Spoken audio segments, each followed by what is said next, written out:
नमस्कार. आपलं माहिती घर यूट्यूब चॅनलमध्ये सर्वांचं स्वागत आहे.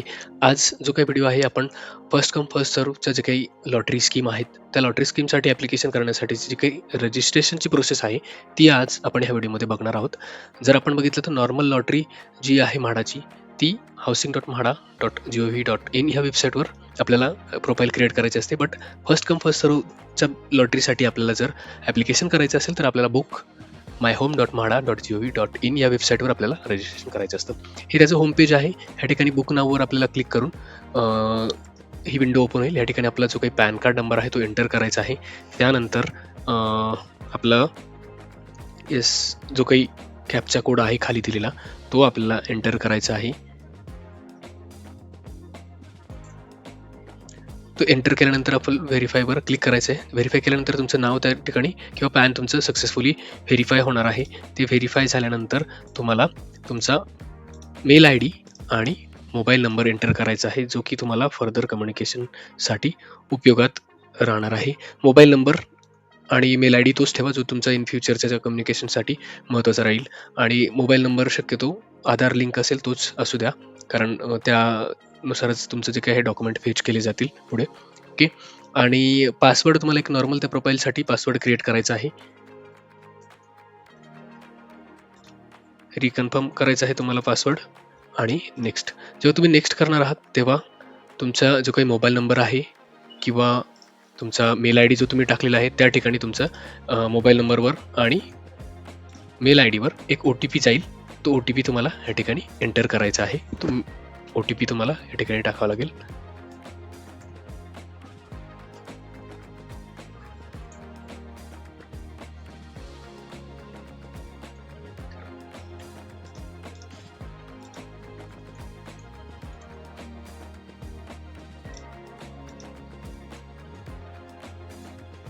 मेल आय डीचं सुद्धा ओ-टी-पी तुम्हाला चेक करायचा आहे आणि तो ओ-टी-पी तुम्हाला एंटर करायचा आहे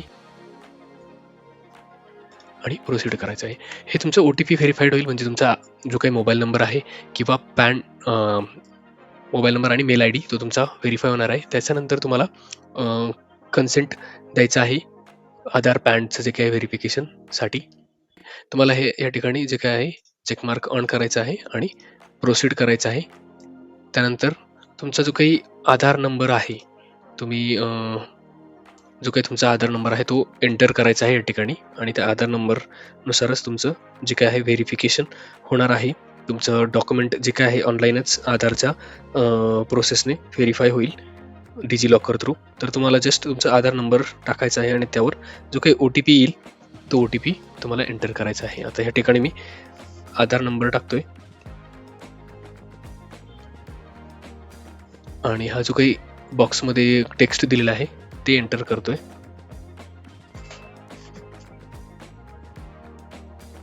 ते करेक्ट तुम्हाला एंटर करायचे आणि नेक्स्ट म्हणायचे. त्यानंतर तुमचा जो काही मोबाईल नंबर असेल रजिस्टर आधारला, त्यावर एक ओ-टी-पी येईल. तो ओ-टी-पी तुम्हाला एंटर करायचा आहे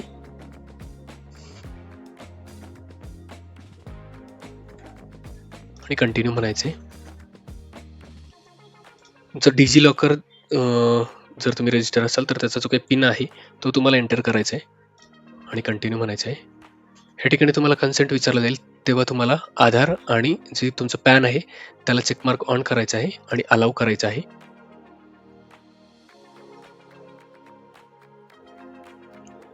तुम्ही सक्सेसफुली ॲक्सेस दिलेला आहे, ते तुम्हाला पुन्हा त्या तुमच्या रजिस्ट्रेशनच्या पेजला घेऊन जाईल.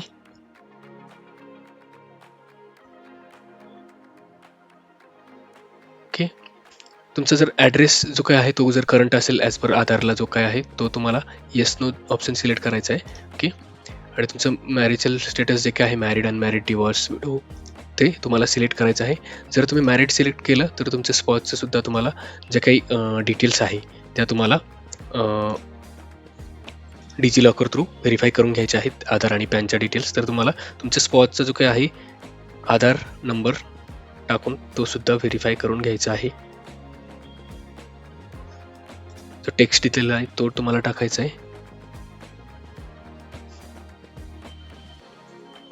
आणि नेक्स्ट सेम जशी प्रोसेस आपण केली होती आधी ती सेम प्रोसेस करायची. ओ-टी-पी येईल तुम्हाला तुमचा मोबाईल नंबर जो काही रजिस्टर असेल त्यावर. तो तो OTP तुम्हाला टाकायचा आहे आणि कंटिन्यू.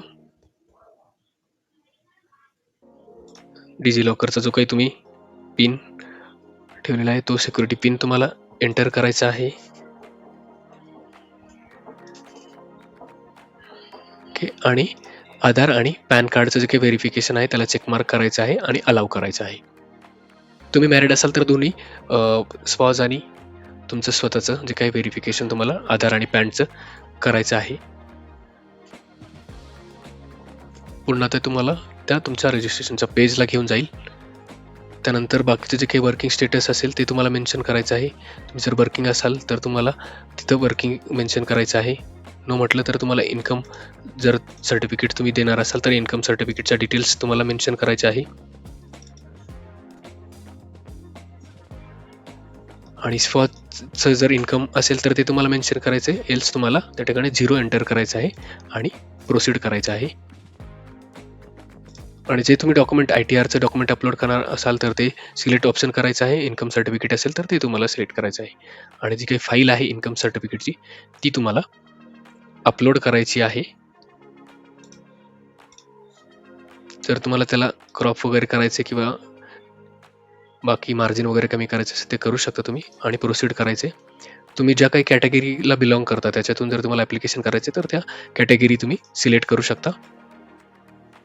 जर तुम्ही PMIला रजिस्टर असाल तर ते तुम्हाला येस नो करायचं आहे.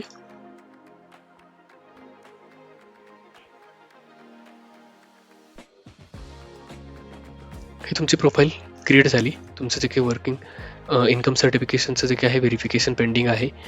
तुम्ही प्रोसीड टू साईन करू शकत नाही. साधारणतः 1 ते 2 दिवसामध्ये तुमचं जे काही आहे डॉक्युमेंट इन्कम सर्टिफिकेट जे आपल्याला इन प्रोग्रेस दाखवत होतं ते तुम्हाला व्हेरीफाईड झालेलं दिसेल. तुमच्या मेल ID जो तुम्ही रजिस्टर केला आहे त्याच्यावर तुम्हाला नोटिफिकेशन येईल किंवा तुम्हाला जो काही मोबाईल नंबर आहे त्यावर सुद्धा तुम्हाला नोटिफिकेशन येईल की तुमचं जे काही डॉक्युमेंट आहे ते व्हेरीफाय झालेलं आहे. त्यानंतर तुम्हाला करायचं आहे प्रोसीड टू साईन. जेव्हा तुमचं ते डॉक्युमेंट व्हेरीफाईड होणार आहे, व्हेरीफाईड असा रिमार्क किंवा जे स्टेटस येणार आहे त्यानंतरच तुम्हाला प्रोसीड टू साईनला अवेलेबल होणार आहे. डिटेल्स दिलेल्या आहेत त्या व्हेरीफाईड आहे किंवा सगळं बरोबर आहे आणि तुम्हाला साईन कॉन्ट्रॅक्ट करायचं आहे. तुमचा जो काही आधार नंबर असेल, तुमची प्रोफाईल ज्या नावाने तुम्ही केली असेल क्रिएट, तो जो काही आधार नंबर असेल तो आधार नंबर तुम्हाला त्या ठिकाणी एंटर करायचा आहे. सेंड OTP वर क्लिक करायचं. जो काही तुमचा मोबाईल नंबर रजिस्टर असेल आधारला त्यावर OTP जाईल. तो OTP तुम्हाला या ठिकाणी मेन्शन करायचा आहे आणि परफॉर्म साईन वर क्लिक करायचे. तर तुमचं जे काही कॉन्ट्रॅक्ट आहे ते सक्सेसफुली जनरेट झालेलं आहे. ट्रान्झॅक्शन सक्सेसफुली झालेलं आहे. ओके, आता तुम्हाला पुन्हा एकदा लॉग इनला विचारते. आता जर तुम्ही बघितलं तर आता तुमचं साईन कंप्लीट झालेलं आहे. तुम्ही ते व्ह्यू करू शकता आणि हा जो काही ऑप्शन आहे ॲप्लायचा तर तो अवेलेबल झालेला आहे. जेव्हा तुमचं डॉक्युमेंट व्हेरीफाय होणार आहे आणि साईन कंप्लीट होणार आहे त्यानंतर तुम्हाला स्कीमला अप्लाय करता येतं. तर तुम्ही अप्लाय जर बटनावर क्लिक केलं तर जी काही सध्या अवेलेबल स्कीम आहे तिला तुम्ही अप्लाय करू शकता.